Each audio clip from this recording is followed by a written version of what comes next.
Assalamualaikum warahmatullahi wabarakatuh. Perkenalkan, nama saya Muhammad Muklis Maulana, NPM 24114060 dari kelas PO 24C. Dalam video kali ini saya akan menjelaskan tentang dimensi hakikat manusia, mata kuliah pengantar ilmu pendidikan.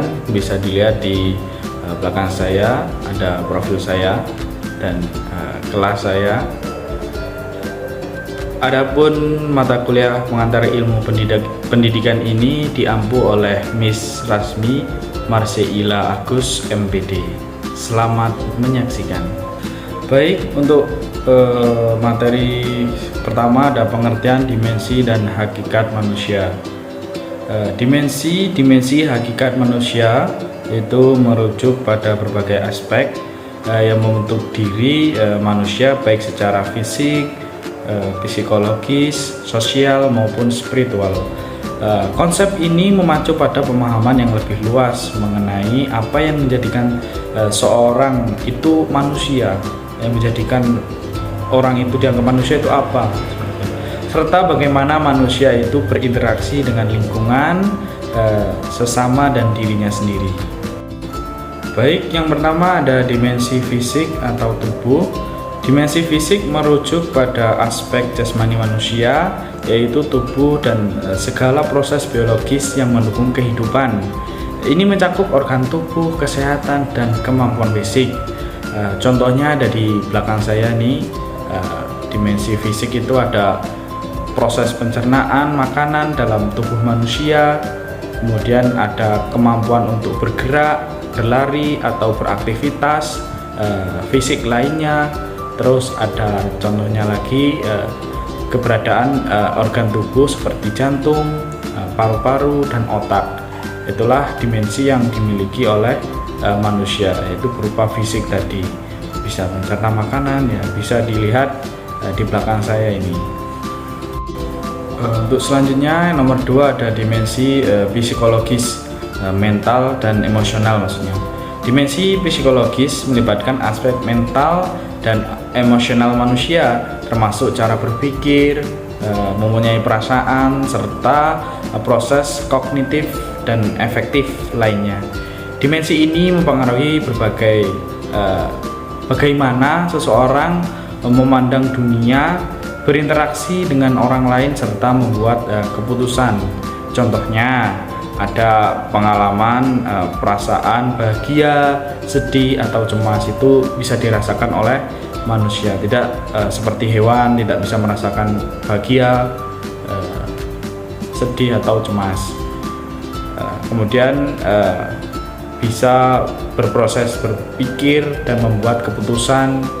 Kemudian contohnya lagi ada pengaruh psikologi dalam cara seseorang mengatasi stres atau tantangan. Jadi orang itu bisa menangani bagaimana dirinya itu ketika ada tantangan, ketika stres itu bisa menangani. Gimana caranya bisa menghilangkan stresnya? Dengan cara apa? Ya dengan cara refreshing dan lain sebagainya. Itulah dimensi yang dimiliki manusia. Nomor 3 ada dimensi sosial. Dimensi sosial berhubungan dengan hubungan manusia dengan orang lain, lawan bicaranya, baik dalam konteks keluarga, masyarakat, maupun kelompok sosial. Ini mencakup peran sosial, hubungan interpersonal, serta norma dan nilai sosial yang berlaku dalam kehidupan manusia. Contohnya ada di belakang ini. Nomor 1 ada interaksi dalam keluarga seperti hubungan antara orang tua dan anak. Nah, ini dimiliki oleh manusia. Jadi dimensi sosial. Jadi kita saling berhubungan, interaksi dengan orang tua kita di lingkup dekat-dekat kita. Yang 2 ada contohnya lagi partisipasi dalam kegiatan sosial seperti apa? Organisasi atau komunitas atau gotong royong. Ini dimensi yang dimiliki manusia, dimensi sosial. Contohnya seperti ini. Dan ada lagi pengaruh budaya dan norma sosial dalam kehidupan sehari-hari. Baik, nomor 4 ada dimensi spiritual berhubungan dengan keagamaan ya. Dimensi spiritual berkaitan dengan pencarian makna dan tujuan hidup serta hubungan manusia dengan hal-hal yang lebih tinggi seperti Tuhan. Jadi lebih keagamaan seperti Tuhan, alam semesta atau keyakinan spiritual lainnya. Ini mencakup nilai-nilai keyakinan dan praktik keagamaan atau spiritual yang dimiliki individu. Jadi manusia itu memiliki dimensi spiritual. Contohnya apa? Contohnya yang pertama ada praktek ibadah, seperti kalau agama Islam itu sholat, kemudian berdoa, atau mediasi ya seperti kita berzikir dalam masjid. Kemudian ada lagi contohnya mencari makna hidup melalui refleksi dirinya atau filosofi tertentu. Dan contoh lagi ada pengalaman spiritual yang mendalam seperti perasaan kedekatan dengan Tuhan. Jadi dia itu merasa mungkin kalau di dalam masjid itu tuh lebih dekat dengan Tuhan. Jadi ada rasa spiritual lebih tinggi. Oke, yang kelima ada dimensi intelektual, maksudnya kognitif. Dimensi ini berfokus pada aspek pemikiran dan pengetahuan manusia. Ini mencakup kemampuan untuk belajar, berpikir kritis, dan menyelesaikan masalah. Contohnya di belakang saya ini ada ya. Yang nomor satu itu ada proses belajar di sekolah atau perguruan tinggi.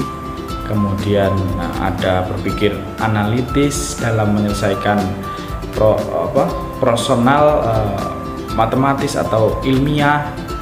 Dan contoh lain ada membaca buku untuk memperkaya wawasan atau pengetahuan. Itulah dimensi yang dimiliki oleh manusia. Dan terakhir kesimpulan, secara keseluruhan dimensi-dimensi ini saling terkait dalam bersama-sama membentuk hakikat manusia. Jadi 5 dimensi tadi berkaitan untuk membentuk karakter manusia lebih baik. Setiap individu dapat membanggakan dimensi-dimensi ini secara berbeda-beda. Mengembangkan dimensi-dimensi ini secara berbeda-beda tergantung pada pengalaman hidup, latar belakang, dan kondisi sosial budaya tempat mereka berada atau bertempat tinggal di situ. Sekian video dari saya. Apabila ada kekurangannya, ada kesalahannya, saya minta maaf yang sebesar-besarnya. Saya akhiri. Wassalamualaikum warahmatullahi wabarakatuh.